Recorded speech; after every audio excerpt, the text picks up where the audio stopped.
One of the most important elements to a guitarist's musicianship is their picking technique. So today, we're going to look at 5 challenging examples from Trey to help us hone our skills.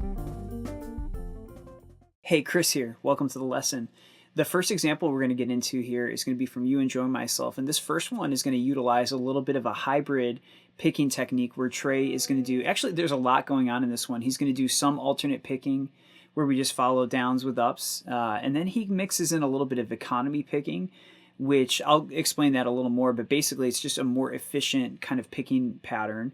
And he also string hops in this first one. So there's a lot in this one to check out. First, I'm going to play it for you and then give you a little breakdown. I tabbed out all 5 of these riffs and included some commentary and some things to think about and work on when you go to practice these to really get the most out of your practice. So if you want that, it's a free download, link in the description. So here's how the example goes.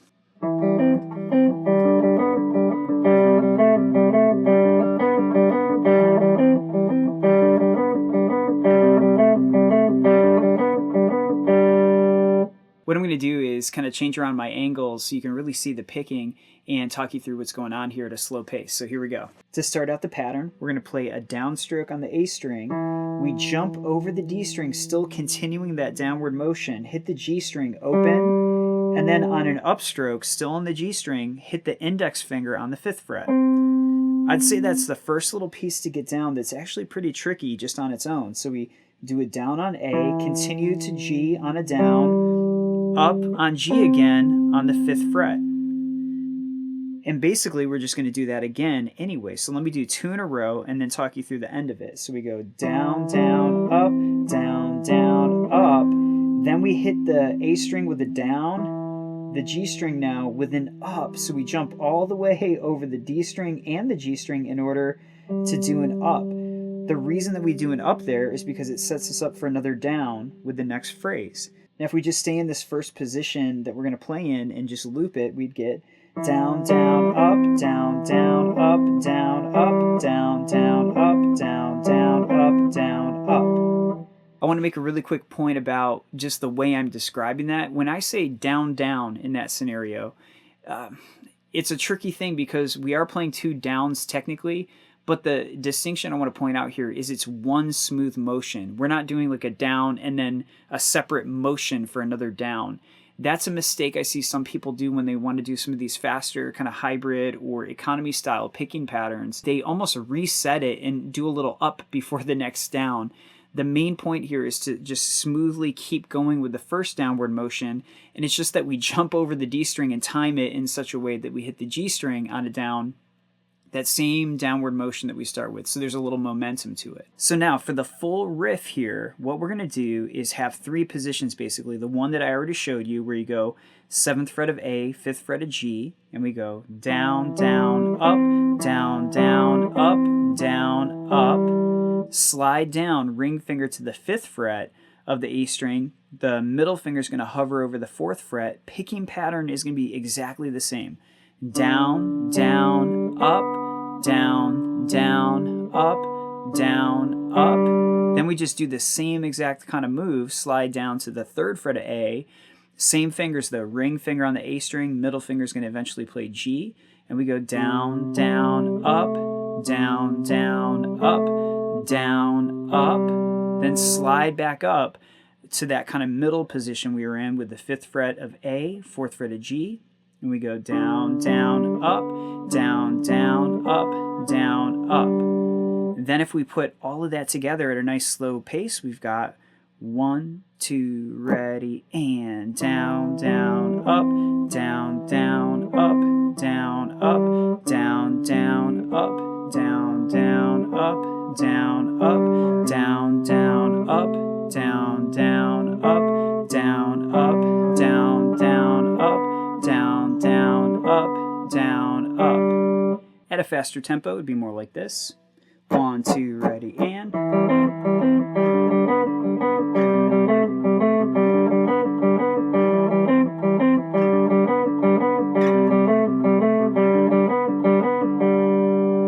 But like I said earlier, you could just hang out in any one of these positions and just not move the hand. You know, we've got 2 main things we're really working on. We've got this really kind of set picking pattern. But then in addition to that, not only is the hand moving as we kind of go through the progression, but the fingering changes too. So maybe just stay in one spot for a while and get to know that.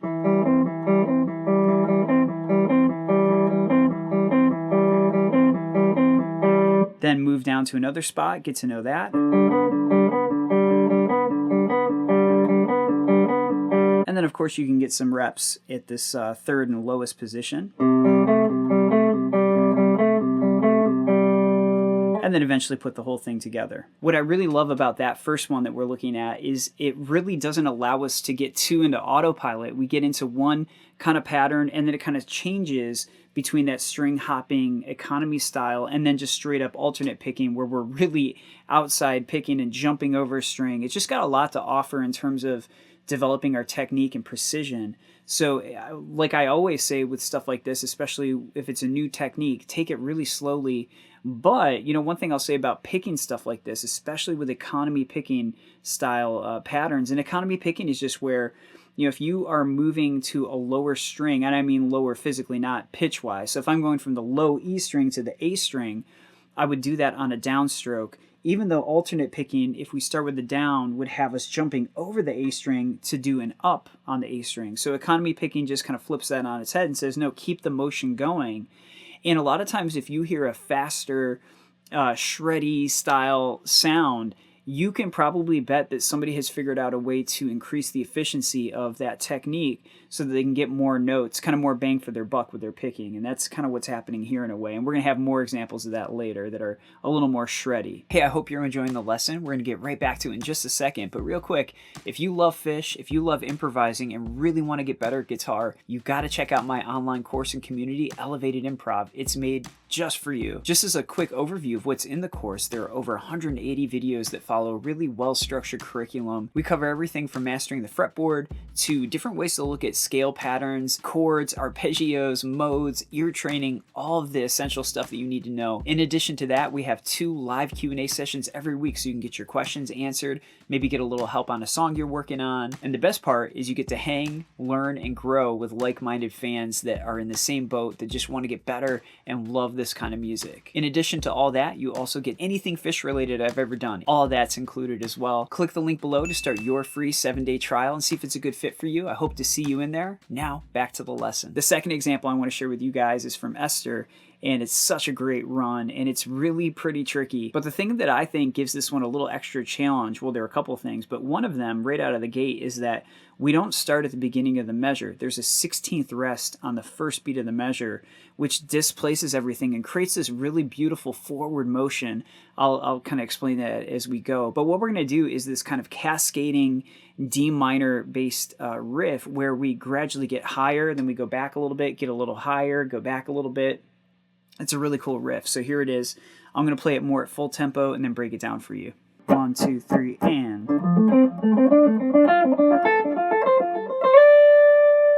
To set this one up, we'll be on the 5th fret of the A string with the index finger. And we're going to start, like I said, on the E of 1. So when you count in 16th notes, you say 1 E and 2 E and 3 E and 4 E and...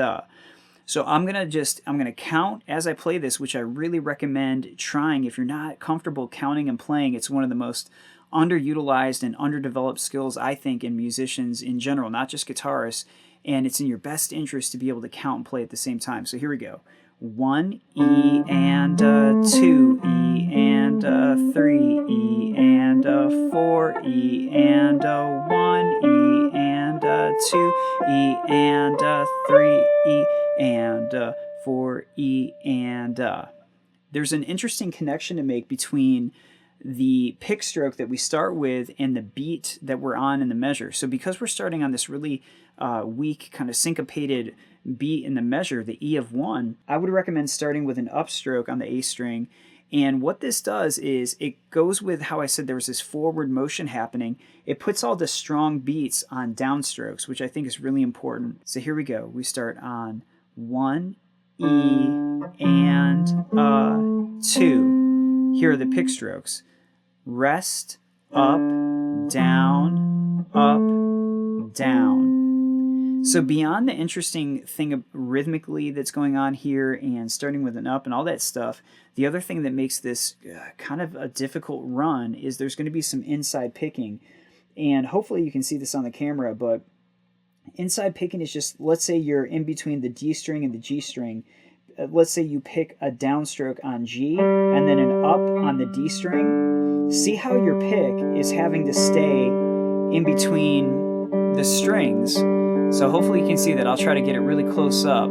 That's inside picking. Now if I picked the same two strings in the same order, but with outside picking, I would start with G on an up, D on a down, and that's way easier to play because I never have to stay in between the strings. Another way to say that is my margin for error has gotten way bigger. I can have a wider range of motion that has almost no consequence to what I'm doing. If I'm inside the string, starting with a down on G and then up on D, now I have to be a little bit more careful about the pick angle and my motion. Like I have to stay in between those strings. So it offers this really great challenge that's definitely worth practicing. So now let's look at that first phrase again. We go up, down, up, down. We're going to go back to pinky finger on the A string with an upstroke. Up, down, up, down. Then we go to the D string on the 7th fret with an up again. Up, down, up, down. Go to G on the 5th fret. That's an up, down, down. Go to 7 of G with an up, down, down. 6 of B is an up, down, up. Then we slide up to 10 with a downstroke. Here you go, nice and slow, the whole thing. Rest, up, down, up, down, up, down, up, down, up, down, up, down, up, down, up, down, up, down, up, down, up, down, up, down. Now here's a little more up to tempo.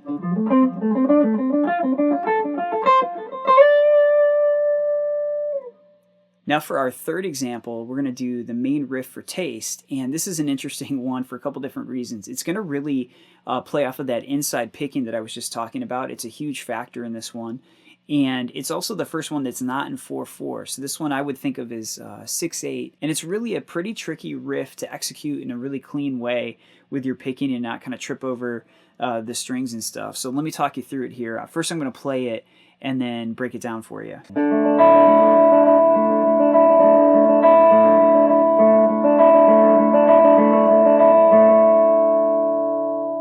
Okay, so we kind of break it down with this one.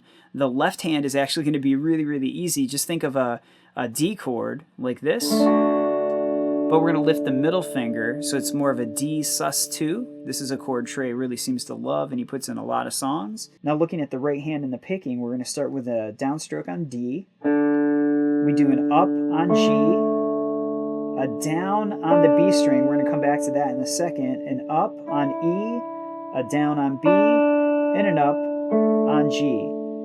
Now real quick, did anybody spot the place where there's inside picking there? There's a spot in particular that makes this really difficult.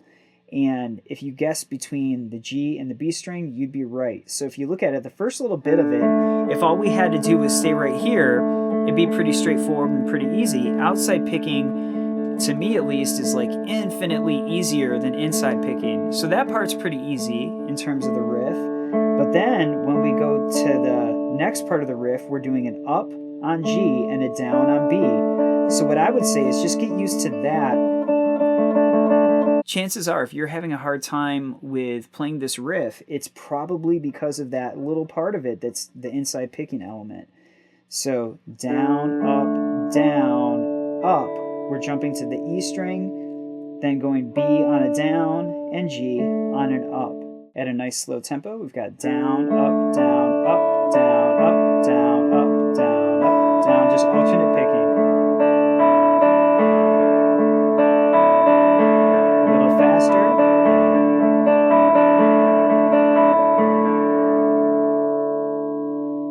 So similar to the Esther riff in some ways with that inside picking and jumping strings, it really offers a lot of opportunity for growth with our picking because it's just so difficult to do that in a clean way where we're not kind of tripping over the strings and getting stuck. That's one of the most frustrating things to me is when your pick kind of gets stuck in between the strings. It's just kind of, it really throws things off. So this riff will really help sharpen your inside picking skills. Our last two examples are going to be more in the shredding kind of category. The first one I want to share of this kind of shredding category is going to be from Riff.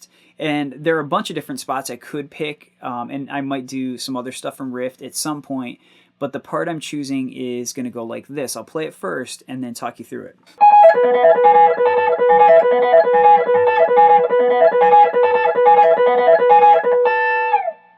To kick off this part, we're going to start with the pinky on 16 of high E. I'm going to have the index barred on the 12th fret of the E and B strings. Start with the down with the pinky finger on 16. Follow up with an up, pull off, and then the pick is going to hit with a down on the B string. We continue that downward motion to the 14th fret of the high E string with the ring finger, down, up, pull off, down on the B string.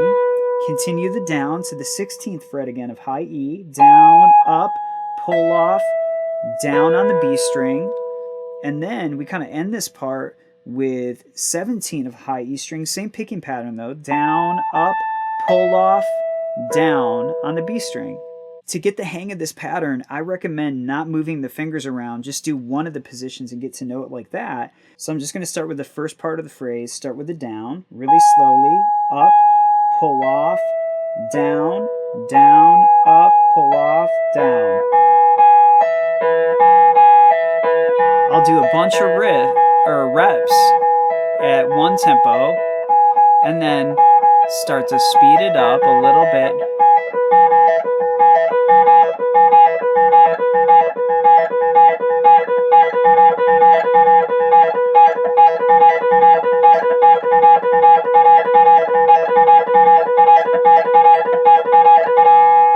Yeah, it's tough to keep that consistent and really good exercise for the pinky finger. Now let's do it at a kind of slowish medium tempo with the full pattern.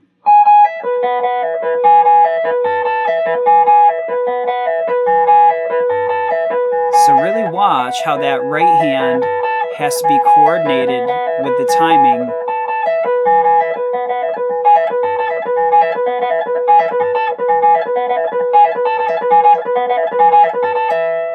Really fun, shreddy kind of riff to play, and well worth the effort, and it's really good for the dexterity as well. Okay, for the fifth and final riff that I'm going to share today, it's kind of the ultimate Trey shredding lick to me. It's from Lizards, and this part I'm grabbing is going to be from a bigger kind of section where Trey goes all the way from basically the first fret way up to like the 19th fret or something like that. I'm going to pick one spot because really my focus is about the picking. Now, even though he moves his hand quite a bit on this part, the picking remains exactly the same. So it's got some similarities to the last example, but it's got its own thing going on at the same time. So here it is. I'm going to do it more at a kind of full tempo and then break it down.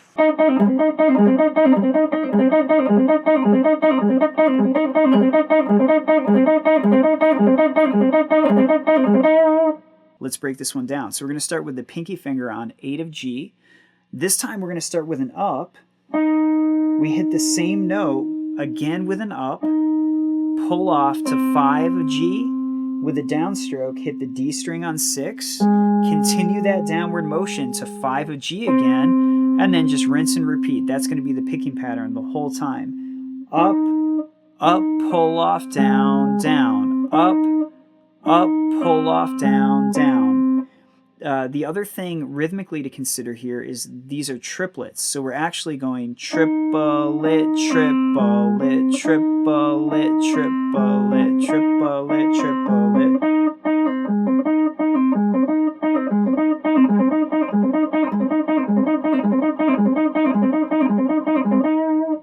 I think one of the most difficult things about this one is not doing the pull off at first, just going hold, pull off, hold, hold.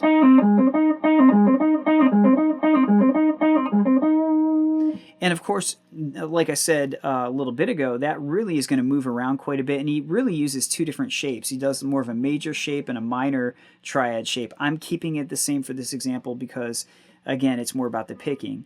So just a really fun, shreddy kind of Trey lick. And again, the reason he can get it at such a blazing fast tempo when he plays that is because he's leveraging his motions by doing those pull-offs and then the downstroke that hits two strings, but we get two notes for one motion. So it's all about leveraging your motion. And then getting it really consistent.